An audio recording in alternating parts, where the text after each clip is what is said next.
Interesting. Very interesting. How Caitlyn Clark can say something, the old guard fans, you guys will trash her for it. And then Paige Bueckers remixes the same exact message, and it's either met with praise, oh, I love it when Paige says it, or crickets, because you don't want to be caught playing the fool. Let's get... The WNBA Players Association is officially burning to the ground. It is not being destroyed by billionaire owners. It is not being destroyed by ruthless corporate lawyers. It is being destroyed entirely by its own toxic, high school-level hypocrisy. We are witnessing the absolute collapse of a labor movement. Why? Because the veteran establishment stopped fighting for financial equity and started fighting a mean girl turf war. They abandoned basic mathematics. They abandoned corporate strategy. They traded their collective bargaining leverage for petty factional tribalism. And now, the entire world is watching them completely humiliate themselves on the internet. Welcome to the breakdown. Get your popcorn ready. We are about to expose the most embarrassing double standard in the history of professional sports. We are going to reveal the absolute financial delusion of the veteran players, and we are going to show you exactly why the billionaire owners are currently laughing in their luxury suites. To understand this catastrophic meltdown, we have to rewind the clock. We have to go back to December. The union was militantly demanding 27% of the league's gross revenue. They were authorizing strikes. They were threatening to cancel the season. The tension was at an all-time high. Amidst this chaos, the media shoved a microphone in front of Caitlyn Clark. They wanted her to blindly support the radical labor movement. They wanted her to echo the talking points of the veteran executives. But she refused. She did not act like a radicalized union foot soldier. She acted like a chief executive officer. She looked at the macroeconomic reality of the $2.2 billion television deal, and she delivered a masterclass in objective corporate pragmatism. Listen closely to the brilliant, incredibly mature warning that Caitlyn Clark issued to her own union in December. Listen to the exact logic that completely triggered the veteran establishment. I think the most important thing for myself, thinking about these CBA negotiations, this is the biggest moment the WNBA has ever seen, and it's not something that can be messed up. And we're going to fight for everything that we deserve, but at the same time, This is the biggest moment the WNBA has ever seen, and it cannot be messed up. We need to play basketball. That is how you make the money. Boom. That is absolute, unfiltered truth. Caitlyn Clark understood the assignment. She knew the golden rule of sports entertainment. You cannot extract maximum capital from a dead product. If you cancel the season, the casual fans disappear. The television networks pull their funding. The corporate sponsors tear up their contracts. She was desperately trying to save the union from committing financial suicide. She said there must be a compromise. The product has to be on the floor. It was the smartest, most logical statement uttered during the entire 16-month negotiation. But what happened next? Did the veteran leadership listen? Did the WNBA media praise her business acumen? Absolutely not. They crucified her. The old guard unleashed a highly coordinated, vicious public relations assault. They called her a scab. They called her anti-union. They claimed her massive Nike endorsement deal made her blind to the struggles of the working-class players. The veteran media establishment dragged her name through the mud, desperately trying to excommunicate her from the sisterhood. They weaponized the concept of labor solidarity to execute a targeted character assassination against the most valuable player in the history of their own sport. They hated the messenger, so they aggressively destroyed the message. But the internet never forgets. The digital footprint is permanent. Fast forward to today. The March 10th deadline is right around the corner. The threat of missed paychecks is becoming a terrifying reality. The locker rooms are panicking. The union is fracturing. And suddenly, a highly prominent rookie steps in front of the cameras. Paige Bueckers.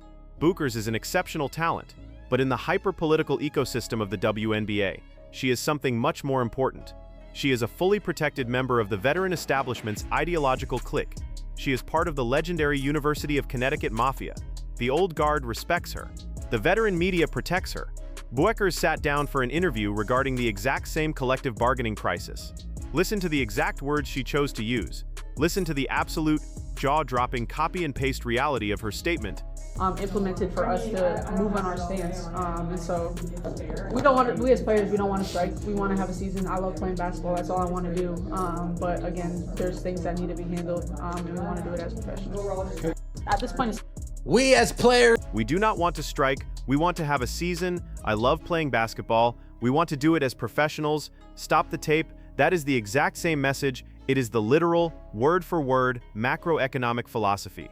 that Caitlyn Clark delivered 3 months prior. Bueckers is openly demanding a compromise. She is stating that a strike is bad for business. She is prioritizing getting the product onto the basketball court. So, what was the reaction? Where was the outrage? Where were the veteran players tweeting about scabs and broken solidarity? Where were the hit pieces from the established WNBA media commentators? There were none. Absolute, deafening, cowardly silence. The veteran establishment completely swallowed their tongues. The double standard was so blatant, so aggressively obvious, that the entire internet immediately caught fire. Listen to the brutal, completely unfiltered reality check delivered by the fans. Listen to the internet holding the WNBA media strictly accountable for their toxic hypocrisy. CC literally said this in December. Precious P can't even come up with her own thoughts. Quote, she's racist and a scab. It's okay when she says it, but not when Caitlyn does. Caitlyn Clark literally said this in December, and they called her racist and a scab. It is perfectly acceptable when Paige says it, but not when Caitlyn does. Game over. The WNBA Players Association just officially lost the moral high ground. The mask has completely slipped. The fans realize that the veteran players do not actually care about labor theory. They do not care about union solidarity. They only care about policing their own mean girl cliques. If you are part of the in-group, you can demand compromise. If you are Caitlyn Clark, you get thrown to the wolves. The billionaire owners are watching this unfold. They are watching the union members expose their own fraudulent narratives.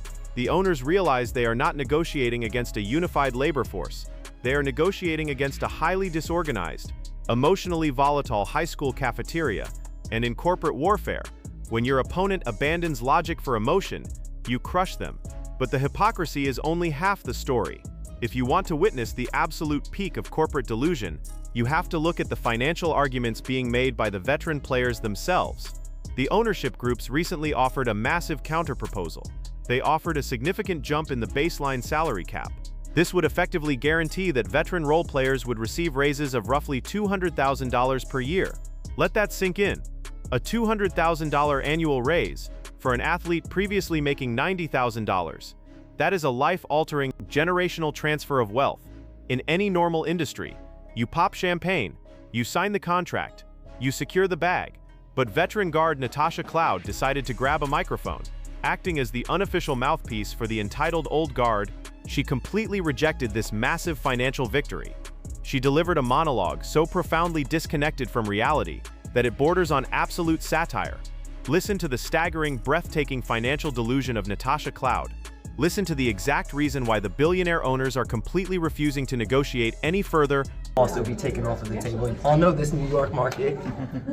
That $200,000 jump that players are going to make, that's before taxes, that's before what they would have to pay for a potential housing market in the state of New York. So it just... That $200,000 jump is before taxes.